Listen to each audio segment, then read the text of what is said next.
Hello दोस्तों, स्वागत है आप सभी का हमारे इस नए वीडियो में। आज हम लोग क्लास 10th मैथ में प्रश्नावली 3.5 का बाकी क्वेश्चन करेंगे। हम लोगों ने पिछले वीडियो में प्रश्नावली 3.5 को शुरू कर दिया था और हमने वहाँ पर समीकरणों के हल करने की वज्रगुणन विधि को शुरू किया था। तो वहाँ पर हमने कुछ क्वेश्चन आपको बताए थे।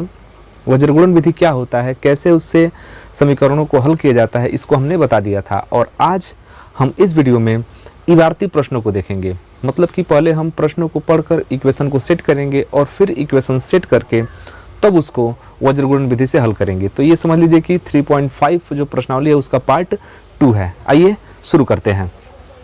देखिए, एक छात्रावास के वहाँ पर हम लोगों ने कुछ क्वेश्चन को किया था और यहाँ पर उसका नेक्स्ट क्वेश्चन है कि एक छात्रावास के मासिक व्यय का एक भाग नियत है। छात्रावास मतलब हॉस्टल, उसमें जो मासिक व्यय है, जो मासिक खर्च आ रहा है, उसका एक भाग क्या है, नियत है। एक भाग नियत है तथा शेष इस पर निर्भर करता है कि छात्र ने कितना दिन भोजन लिया है। ठीक, तो मासिक जो खर्च है उसका कुछ भाग नियत है और बाकी इस पर डिपेंड करता है कि स्टूडेंट ने, छात्र ने कितना दिन भोजन लिया है। जब विद्यार्थी ए को, एक विद्यार्थी है ए जो 20 दिन भोजन करता है और 1000 रुपये छात्रावास के व्यय के लिए अदा करने पड़ते हैं। यहाँ पर ध्यान दीजिएगा कि 20 दिन भोजन कर रहा है और उसको देना पड़ रहा है कितना, 1000 रुपये उसको देना पड़ रहा है। जबकि एक विद्यार्थी बी को जो 26 दिन भोजन करता है, छात्रावास के व्यय के लिए 1180 रुपये अदा करने पड़ते हैं। तो नियत व्यय एवं प्रतिदिन के भोजन का मूल्य बताइए। मतलब कि नियत व्यय क्या है। नियत व्यय आप रूम भाड़ा समझ सकते हैं, उसका जो रूम खर्च है वो नियत व्यय में समझ लीजिए, और जो भोजन करता है उसका प्रतिदिन खर्चा है। तो रूम भाड़ा मान लीजिए फिक्स है और प्रतिदिन जितना दिन भोजन करेगा उतना दिन का उसको अलग से खर्चा देना पड़ेगा प्रतिदिन भोजन के लिए। तो हम यहाँ पर मान लेते हैं कि जो उसका नियत भाड़ा है, नियत जो व्यय है वो x रुपये है, नियत व्यय x रुपये है, और प्रतिदिन जो भोजन का खर्च आ रहा है वो हम यह मान लेते हैं कि प्रतिदिन वह y रुपये भोजन पर खर्च करता है। तो यहाँ पर हम इसका हल लिखेंगे कि माना, यहाँ पर देखिए मानना पड़ेगा क्योंकि आपको इक्वेशन सेट करना है। तो सबसे पहले आपको मानना पड़ेगा दो चर पद। तो माना छात्रावास का मासिक नियत व्यय x तथा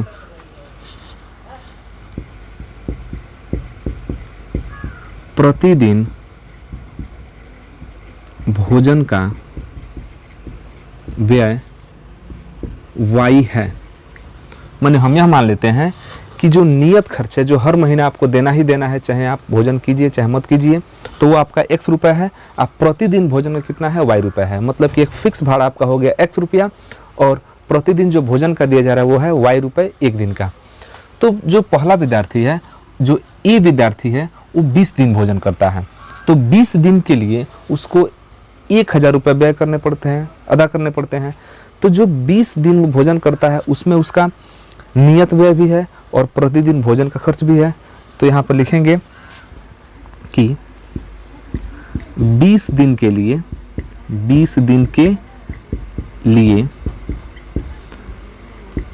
ए द्वारा व्यय धन 1000। 20 दिन के लिए ए द्वारा व्यय धन 1000 रुपये है। इसको अगर आप इक्वेशन में सेट करेंगे तो उसको x रुपये तो देना ही देना है, x रुपये तो देना ही देना है। साथ ही साथ वह 20 दिन भोजन कर रहा है, 20 दिन, तो 20 दिन उसका y रुपये एक्स्ट्रा से लगेगा। मतलब कि एक दिन के भोजन का खर्च y रुपये है, तो 20 दिन भोजन कर रहा है तो 20y उसका भोजन का खर्च हो गया। 20y एक कुल मिला के वो कितना दे रहा है, 1000। इसको बना लेते हैं इक्वेशन नंबर 1। ध्यान दीजिएगा, बहुत इंपॉर्टेंट चीज़ है कि जो छात्रावास है उसमें एक दिन का जो भोजन का खर्च है y रुपये है और एक नियत फिक्स भाड़ा कितना है, x रुपये है। उसको आप रूम भाड़ा समझ सकते हैं। तो यहाँ पर वह 20 दिन के लिए 20 दिन भोजन करता है तो कितना देना पड़ता है, 1000 रुपये। तो उसमें 100 रुपये उसका नियत भाड़ा फिक्स है और प्रतिदिन वाई रुपए के हिसाब से 20 दिन का जो भोजन का खर्च है वो 20 वाई हो जाएगा। दोनों मिला के वो कितना दे रहा है, 1000 रुपये। ठीक, अब देखते हैं कि बी वाला जो छात्र है वो कितना दे रहा है। तो बी वाला जो छात्र है वो 26 दिन भोजन करता है, तो लिखेंगे 26 दिन के लिए, 26 दिन के लिए बी द्वारा व्यय धन कितना दे रहा है, 1180 रुपये। जो छात्र बी है वो 26 दिन भोजन करता है और 1180 रुपये देता है, तो x रुपये तो उसको भी देना है जो नियत भाड़ा है। उसके बाद वो जितना दिन भोजन करेगा उतना दिन वाई रुपये जोड़ के देगा। मतलब कि x फिक्स है और 26 दिन भोजन कर रहा है, तो 26 दिन का खर्चा अगर देखें तो एक दिन का वाई रुपये है, तो 26 दिन का 26 वाई। जैसे एक दिन का अगर मान लीजिए कि 10 रुपये है तो 5 दिन का 50 रुपये, उतने दिन से गुणा कर देते हैं, तो यहाँ पर वाई रुपये है एक दिन का, तो 26 दिन का हो जाएगा 26 वाई और ये मिला के हो जाता है 1180, इक्वेशन नंबर 2। अब आपके पास 2 इक्वेशन बन गए हैं। अब इन दोनों इक्वेशन को सॉल्व करना है, तो सॉल्व करने के लिए आप जो है कोई भी विधि उपयोग कीजिए, प्रतिस्थापन विधि उपयोग कीजिए, वज्रगुणन विधि उपयोग कीजिए, विलोपन विधि उपयोग कीजिए, कोई दिक्कत नहीं है, कोई भी विधि उपयोग कर सकते हैं। तो फिलहाल हम जो है उपयोग करते हैं वज्रगुणन विधि, क्योंकि हम लोग वज्रगुणन विधि वाला एक्सरसाइज ही पढ़ रहे हैं, तो हम वही उपयोग करना बेहतर होगा। तो थोड़ा सा ऊपर से हम मिटा रहे हैं, आप लोग इसका स्क्रीनशॉट ले लीजिए। क्वेश्चन को मिटा रहे हैं, यहाँ से मिटा दे रहे हैं प्रश्न को। चलिए यहाँ पर इन दोनों समीकरणों को हम एक बार लिख लेते हैं एक पास, क्योंकि वज्रगुणन विधि से हमको इसको सॉल्व करना है, तो फिलहाल इसको एक बार पहले लिख लेते हैं। तो x plus 20y, x plus 20y और ये 1000 है, तो 1000 को बुला लेंगे लेफ्ट में, तो माइनस 1000 उधर हो गया 0। यही आपका इक्वेशन नंबर 1 है। क्योंकि देखिए वज्रगुणन विधि से सॉल्व करने के लिए राइट हैंड साइड में क्या होना चाहिए, 0 होना चाहिए। तो हमने आपको बता दिया है कि राइट हैंड साइड में 0 होगा पिछले वीडियो में, यहाँ पर फिर से एक बार बता रहे हैं। अब देखिए यहाँ पर समीकरण 2 को भी उसी प्रकार से लिखना पड़ेगा। तो x आप प्लस 26y और 1180 आके इधर हो जाएगा माइनस 1180 इक्वल टू 0। समीकरण नंबर कितना हो गया, 2। अब इन दोनों समीकरणों को हल करना है वज्रगुणन विधि से, तो यहाँ पर लिखेंगे वज्रगुणन विधि से हल करने पर, तो वज्रगुणन विधि से हल करेंगे तो यहाँ पर लिखेंगे, हमने बताया है कि हम x बटा समथिंग लिख देते हैं, फिर y बटा समथिंग लिख देते हैं, इक्वल टू 1 बाई समथिंग लिख देते हैं। तो ये हमने चीज़ जान लिया है और इसको हम सॉल्व करते हैं। तो x के नीचे जब लिखा जाता है तो x वाले को ढक लिया जाता है और बाकी अंकों को लिख दिया जाता है। y का जो गुणांक है 20, 26, इधर देखें तो बिना गुणांक वाला 1000 और यहाँ से 1180, इसको हम लिख देंगे। तो हम लिखने का यहाँ पर प्रयास करते हैं। देखिए हमको x के नीचे लिखना है, तो हमने बताया है कि जब आप x के नीचे लिखेंगे तो क्या करेंगे, x वाले को ढक देंगे। तो ढकेंगे तो बचेगा क्या, 20, 26 बचेगा और उधर से बचेगा माइनस 1000 और माइनस 1180, ये दोनों बचेगा। फिर y के नीचे लिखना है तो y को ढकेंगे, लेकिन ध्यान दीजिएगा हम जो लिखेंगे उसमें ये भी देखेंगे कि हम कहाँ तक लिख चुके हैं। तो माइनस 1000 और माइनस 1180 तक लिख चुके हैं। माइनस 1000 माइनस 1180 हमने लिख दिया है। हमने बताया था पिछले वीडियो में कि जहाँ पर ये समाप्त होगा वहीं से ये क्या होगा, शुरू होगा। तो देखिए इसको ढकना है तो बचने में यही दोनों बच रहा है, इधर 1 1 बच रहा है। तो फिर भी हम इसी को पहले लिखेंगे क्योंकि समाप्त यहीं पर हुआ है।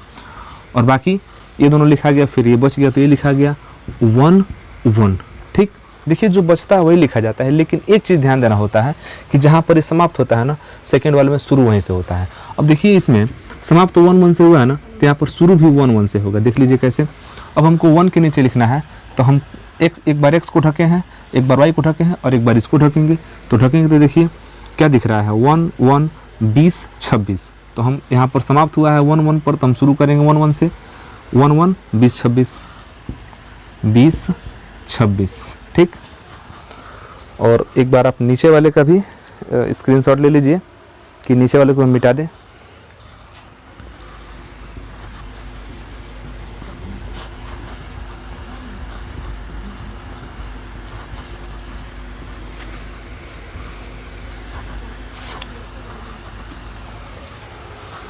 चलिए अब देखते हैं इसके आगे एक्स बाई। अब हमने बताया है कि यहाँ पर हम पहले ऐसे गुणा कर लेते हैं, पहले क्या करते हैं गुणा कर देते हैं। तो गुणा जब करेंगे तो 20 में यहाँ पर -1180 से गुणा होगा। तो आप गुणा करेंगे तो 1180 में 20 का गुणा कर दीजिए। तो सीधे से सिंपल है, 1180 में गुणा 20 का कीजिए। तो ये 2 जीरो तो हम लिख देते हैं। फिर चलिए 2 से पहले गुणा कर लेते हैं। 2 अठे 0, 2 अठे 16 और 2 एक 2, 1 3 हो गया और 2 एकम 2 हो जाएगा और 1 जीरो यहाँ पर हो जाएगा। तो 23,600 हो गया माइनस में। तो यहाँ पर गुणा देखिए चिन्ह माइनस का है, तो माइनस में 23,600 हमने लिख दिया। अब सेकंड वाले का गुणा लिखते हैं। तो सेकंड वाले में गुणा करेंगे तो यहाँ से देखिएगा तो 1000 में 26 से गुणा करेंगे तो -26,000 हो जाएगा, -26,000। अब बीच में एक घटाव का चिन्ह ऑलरेडी रहता है, ठीक। उसके बाद y के नीचे लिखिए। तो y के नीचे लिखेंगे तो फिर वही क्रॉस गुणा, तो -1000 हमने लिख दिया। और यहाँ से गुणा करेंगे तो -1180 तिर्यक गुणा, अब बीच में एक माइनस होता है, इक्वल टू 1/, यहाँ से गुणा कराएंगे तो 26, यहाँ पर तो कोई फिलहाल माइनस बन नहीं रहा है कि हम इसको कोष्टक में लिखें, तो सीधे सीधे गुणा करा देंगे -20 ये वाला गुणा। अब इसको थोड़ा सा सॉल्व कर लेते हैं।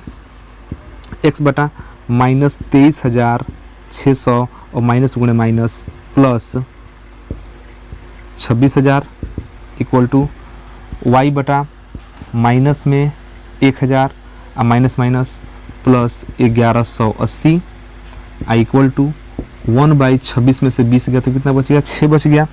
अब हम यहाँ पर लिखेंगे x बटा, देखिए 23,600 माइनस में है और 26,000 किस में है, प्लस में है। तो यहाँ से घटाएंगे 26 में से 23,600 तो ये बचेगा 26,000 में से घटा दीजिए 23,600, 26,000 में से घटाइए 23,600, 0 0, 10 में से 6 गया तो 4 हो गया, 5 में से 3 गया तो 2 हो गया और 2 में से 2 गया तो यहाँ से 0 हो गया। तो ये बच गया 2,400, 2,400 मतलब 2400 बचा, ठीक। आगे ध्यान दीजिएगा प्लस में बचेगा क्योंकि प्लस वाला अधिक है। यहाँ पर -1000 है और यहाँ पर 1180 है, तो यहाँ भी घटेगा, एक प्लस और एक माइनस होता है तो घटाते हैं। तो 1180 में से 1000 घटेगा तो ये बच जाएगा, 1180 में से 1000 घटेगा तो 180 बचेगा प्लस में, और इधर देखें तो 1/6। अब हमने पिछले वीडियो में बताया था कि जब इस तरह से हल कर लेते हैं तो क्या करते हैं कि इसकी तुलना करा देते हैं, एक बार x को, चूंकि तीनों बराबर ही है, चूंकि तीनों क्या है बराबर है, तो एक बार x को इसके बराबर दिखा देते हैं और एक बार y को इसके बराबर दिखा देते हैं। तो लिखेंगे तुलना करने पर, जब तुलना करने पर लिखेंगे तो लिखेंगे x बटे 2400 बराबर 1/6 बराबर 1/6, और जब x का मान निकालेंगे तो 2400 कहाँ जाएगा, ऊपर जाके गुणा हो जाएगा, तो 1/6 और गुणा 2400, तो 6 चौके 24 और 2 जीरो और 4 से करने 400, x का मान कितना निकला 400, ठीक। अब एक बार y वाले को इक्वेट करेंगे, बराबर कर देंगे, तो y बटे 180 उधर देखेंगे तो 1/6, ठीक। अब जब y का मान निकालेंगे तो 180 जाके उधर गुणा हो जाएगा, तो 1/6 उधर पहले से है और गुणा हो गया 180, 6 3 18 0, तो y इक्वल टू हो जाएगा 30 से कम 30।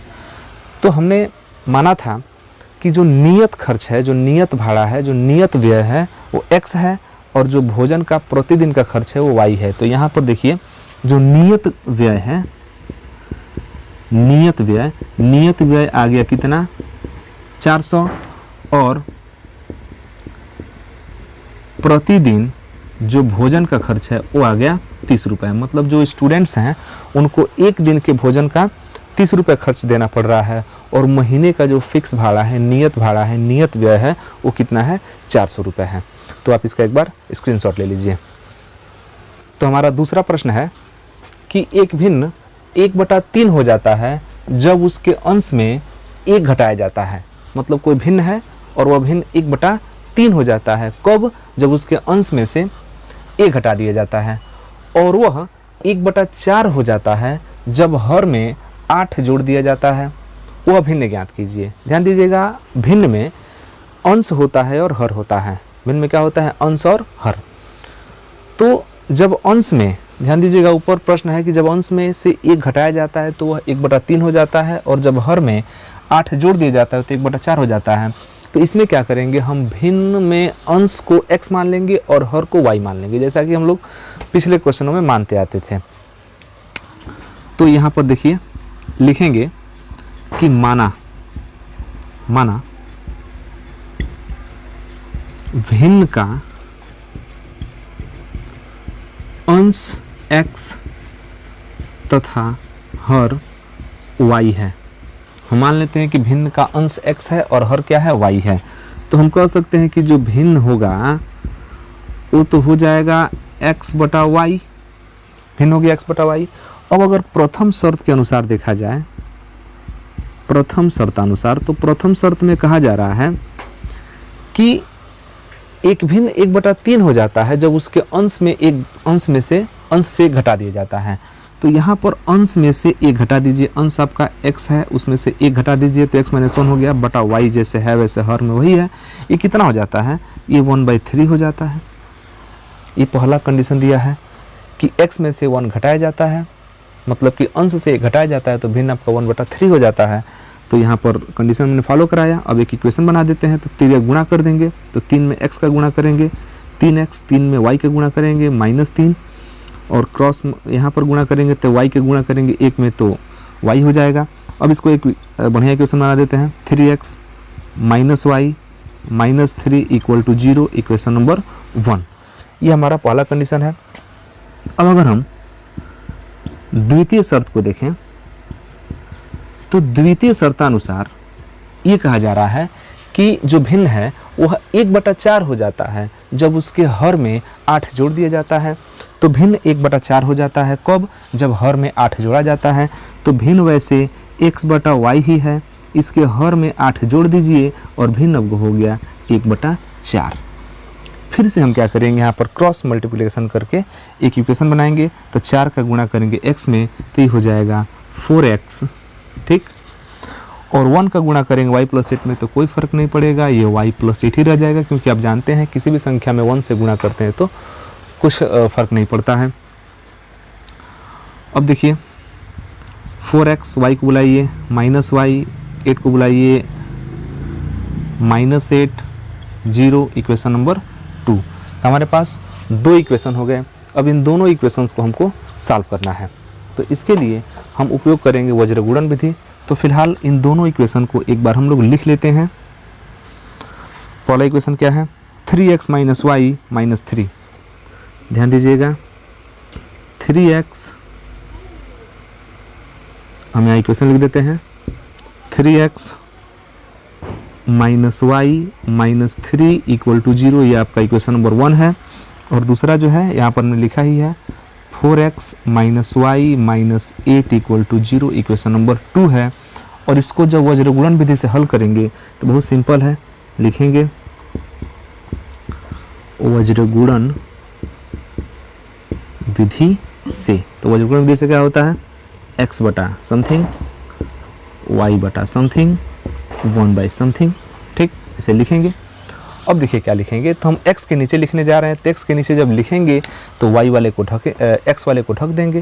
जब x वाले को ढकेंगे तो ये ढकेंगे तो जो बच गया वही लिखा जाता है। तो यहाँ से -1 दिख रहा है, यहाँ से -1 दिख रहा है, -1 -1 -3 -8, ठीक, लिखा गया। अब ध्यान दीजिएगा कि y के नीचे जब लिखने जाते हैं ना, y के नीचे, तो जहाँ पर समाप्त होता है शुरू वहीं से करते हैं, -3 -8। अब आप बिल्कुल समझ गए होंगे तो y के नीचे लिखना है तो y को ढकिए, देखिए क्या बच रहा है, तो y को ढकेंगे तो दिखने के लिए 3 4 दिख रहा है और -3 -8 दिख रहा है। तो यहाँ पर जहाँ पर ख़त्म हुआ है -3 -8 हमने लिख दिया है, तो बचा कौन, 3 और 4, तो लिखा जाएगा 3 और 4।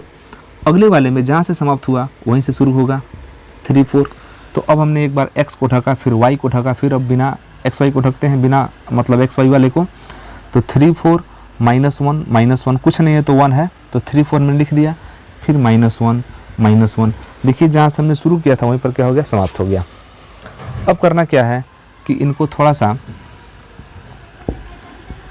कुछ इस प्रकार लिखा जाता है, x बटा क्रॉस मल्टीप्लिकेशन करके लिखा जाता है, क्रॉस तिर्यक गुणा, तो -8 का 1 में गुणा करेंगे तो सिंपल केवल 8 हो जाएगा, बीच में एक घटाव का चिन्ह होता है, और -1 का -3 में गुणा करेंगे तो केवल 3 हो जाएगा, सिंपल एकदम, बराबर।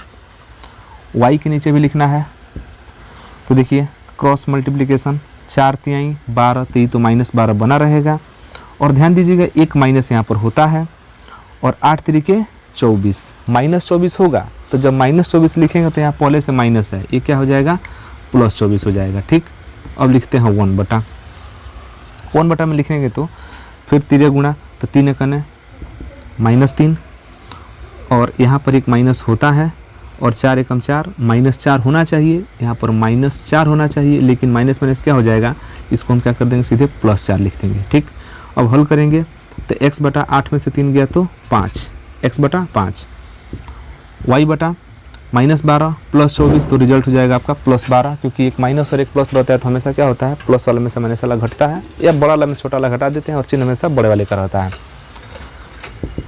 बराबर। 1 बटा 4 में से 3 गया तो 1, तो 1 बटा 1 सिंपल है, क्या रह गया, 1 ही हो गया। देखिए 4 में से 3 गया तो 1 होगा, 1 बटा 1 क्या हो जाएगा, 1 हो जाएगा। अब क्या करेंगे, तुलना कराएंगे, तो तुलना करने पर x बाई 5, एक बार इसको इसके बराबर दिखा देंगे 1 के बराबर, तो सिंपल है x इक्वल टू 5 जाके गुणा हो जाएगा, 5 एकम 5, x का मान कितना आ गया, 5 आ गया। सेकेंड वाले में देखेंगे y बटे 12 इक्वल टू उधर 1, तो फिर जाके ही गुणा हो जाएगा, तो 12 एकम 12, तो y का मान कितना आ गया, 12। मतलब जो आपका भिन्न है, यहाँ पर कह सकते हैं कि जो आपका भिन्न है वो भिन्न कितना आ गया, x बटा y हमने माना था, x बटा y, और x के बदले में कितना आया, x के बदले में आ गया 5, x के बदले में आ गया 5, और y के बदले में आ गया 12, मतलब भिन्न आपका हो गया 5/12। अब एक बार थोड़ा कंडीशन को चेक करते हैं कि ये जो हम लोगों का दे रहा था प्रश्न में कंडीशन, वो फॉलो कर रहा है कि नहीं कर रहा है। तो इसमें कहा है कि एक भिन्न 1/3 हो जाता है जब उसके अंश से 1 घटा दिया जाता है। तो आप अंश से 1 घटाएंगे तो 5/12 है, 5/12, अंश में से 1 घटाएंगे तो 4/12 हो जाएगा, तो 4 एकम 4, 4 3 12, 1/3 हो जा रहा है, ये कंडीशन फॉलो कर रहा है। फिर कह रहा है कि यह भिन्न वह 1/4 हो जाता है जब हर में 8 जोड़ दिया जाता है। तो हर में जब आप 8 जोड़ेंगे तो 5/12 है, 8 जोड़ेंगे तो 12 8 20 हो जाएगा, तो 5 एकने 5, 5 चौके 20, 1/4 हो जा रहा है। तो ये हमारा जो क्वेश्चन है वो कंडीशन को फॉलो कर रहा है, तो फिर इसमें उत्तर देखने की कोई ज़रूरत नहीं है, जो प्रश्न है वो क्या है, सही है। आप इसका एक बार स्क्रीनशॉट ले लीजिए, फिर हम नेक्स्ट क्वेश्चन को देखते हैं।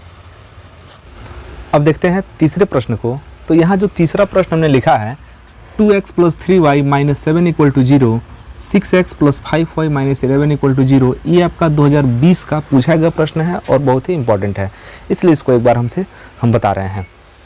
तो लिखिए, आइए देखते हैं तीसरे प्रश्न को। तो हमारा तीसरा प्रश्न जो कि बहुत इंपॉर्टेंट है और बोर्ड परीक्षा 2020 में पूछा गया प्रश्न है। तो हमारा तीसरा प्रश्न है कि 2x + 3y - 7 = 0 और 6x + 5y - 11 = 0, ये इक्वेशन 1 और 2 हैं। तो आपके पास 2 इक्वेशन है और आप दोनों इक्वेशन को यहाँ से हम लोग सॉल्व करते हैं। चलिए, वज्रगुणन विधि से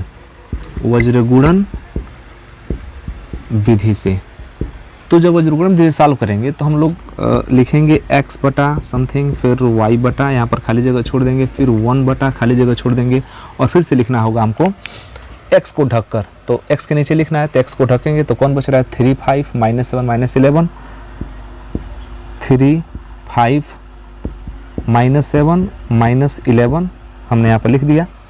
अब y के नीचे लिखना है, तो ध्यान दीजिएगा, जहाँ से ख़त्म हुआ है शुरू वहीं से करेंगे। तो y वाला ढकेंगे तो ख़त्म हुआ था, हम लोग यहाँ तक पहुँचे थे -7 -11, तो लिखेंगे -7 -11 और फिर लिखेंगे 26। अब देखिए 26 तक पहुँच चुके हैं, यहाँ 26 तक पहुँचेंगे तो एक बार हम x को ढकें, एक बार y को ढकें, और अब इसको बिना x y वाले को ढकते हैं। तो यहाँ पर हम पहुँच चुके हैं 26 पर, 26 तक हम पहुँचे हैं, तो 26 और 35 लिख देंगे, 26 35। अब आप क्रॉस मल्टीप्लिकेशन, तिर्यक गुणा, सब पहले यह वाला गुणा करेंगे। तो गुणा करेंगे तो -11 3 33, एक माइनस यहाँ पर लिखा जाता है, और 5 सते होगा 35 -35, लेकिन एक माइनस देखिए 11 3 33 -33 हो जाएगा, एक घटाव का चिन्ह लगाया जाता है, और 5 सते 35 -35 होगा, लेकिन यहाँ माइनस के चलते इसको क्या कर दे रहे हैं हम +35 कर दे रहे हैं। एक लाइन आपका हम बचा दे रहे हैं यहाँ से, y बटा 7 छके 42 -42, और एक माइनस यहाँ लगता है, और 11 दूना 22 -22 होगा, यहाँ पर माइनस हमने लगाया है पहले से, तो माइनस में क्या हो जाएगा +22 बराबर 1 बटा 5 दूना 10 और 6 -18।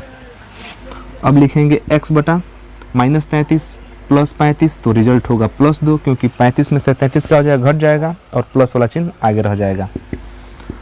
y बटा -42 +22, तो जब -42 में से +22 घटाएंगे तो हो जाएगा -20, क्योंकि अधिक वाला ही हमेशा अधिक वाले का चिन्ह बचता है। और 1 बटा 10 में से 18 गया तो -8। अब क्या करना है, तुलना कर देना है इसका, तुलना करने पर तो तुलना कीजिए, x बटा 2 को x बटा 2 तुलना कर दें किससे, 1 बटा -8 से, 1 बटा -8 से, तो x का जब मान निकालेंगे तो 2 चला जाएगा, उधर जाएगा गुणा हो जाएगा, तो 1 बटा -8 और गुणा 2 चौके 8 हो जाएगा, x का मान मिल गया -1/4। एक आंसर यहाँ से हो गया। सेकेंड वाला तुलना करेंगे तो y बटा -20, y बटे -20 बराबर 1 बटे -8, तो सिंपल है, पहले माइनस माइनस कैंसिल हो गया। अब y का मान निकालेंगे तो 1 बटा 8 और जाके 20 उधर क्या हो जाएगा, गुणा हो जाएगा, तो 4 दूना 8 और 4 पचे 20, y का मान आ गया 5/2। तो अतः हम कह सकते हैं x इक्वल टू -1/4 और y इक्वल टू 5/2। तो ये क्वेश्चन आपका बोर्ड एग्जाम 2020 में पूछा गया प्रश्न है। तो अब आप इसमें हम 2 क्वेश्चन मात्र छोड़ रहे हैं, जो इबारती क्वेश्चन है, 2 क्वेश्चन हम छोड़ रहे हैं। आप 2 क्वेश्चन सेल्फ बनाइएगा, आप खुद भी प्रैक्टिस कीजिए ताकि आपका रिजल्ट बेहतर हो। तो ये हम लोग प्रश्नावली 3.5 को यहाँ पर हम लोगों ने समाप्त कर लिया। तो फिर मिलते हैं अगले वीडियो में प्रश्नावली 3.6 के साथ। तब तक के लिए धन्यवाद। जय हिंद।